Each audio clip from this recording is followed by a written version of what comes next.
சிவகாசி என்று சொன்னாலே நம் நினைவுக்கு வருவது பட்டாசுகள்தான். தமிழ்நாட்டில் தீபாவளி சிவகாசி பட்டாசுகள் இல்லாமல் எங்கும் கொண்டாடப்படாது. சிவகாசிக்கு 600 வருஷ வரலாறும் அது 14ஆம் நூற்றாண்டிலேயே தொடங்கியதாம்.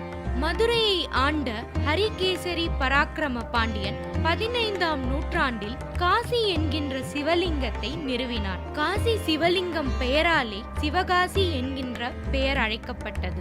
சிவனுக்கே பிடித்த ஊராம் சிவகாசி என்ற பெருமையும் இருக்கின்றது. 1923ஆம் ஆண்டில் ஐயன் மற்றும் அணில் தீப்பெட்டிகள் சிவகாசியில் உருவாயின. பின்பு 1930 1940 வரை இடைப்பட்டுள்ள காலத்தில் ஐயன் பட்டாசு தொழிற்சாலை ஆரம்பமாயின. பின்னர் 1960 பல பட்டாசு தொழிற்சாலைகள் சிவகாசி முழுவதும் நிறுவப்பட்டன.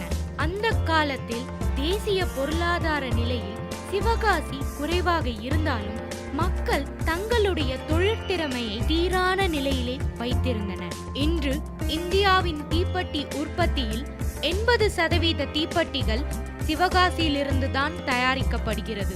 மேலும் இந்தியாவில் தயாராகும் பட்டாசுகளில் 90% சிவகாசியில் இருந்துதான் தயாராகின்றது.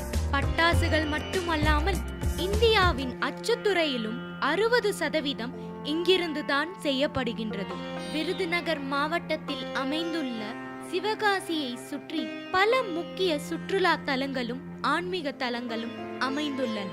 பத்ரகாளி அம்மன் ஆலயம், பராசக்தி மாரியம்மன் ஆலயம், திருத்தங்கல், திரு வெங்கடாஜலபதி ஆலயம், மாரியம்மன் கோயில், காசி விஸ்வநாதர் ஆலயம் போன்ற ஆன்மீக தலங்களும், ஐயனார் நீர்வீழ்ச்சி, முதலியார் ஊத்து, பிளவக்கல் அணை, நென்மேனி, குள்ளூர் சந்தை நீர்த்தேக்கம் மற்றும் வேம்பக்கோட்டை போன்ற பல சுற்றுலா தலங்களும் இருக்கின்றன.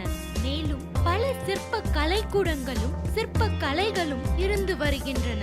இப்பேற்பட்ட பெருமை வாய்ந்த சிவகாசியை தமிழ்நாட்டின் முதலாம் தலைமை அமைச்சர் பண்டிட் ஜவஹர்லால் நேரு அன்றே குட்டி ஜப்பான் என்று அழைத்திருந்தார். இந்த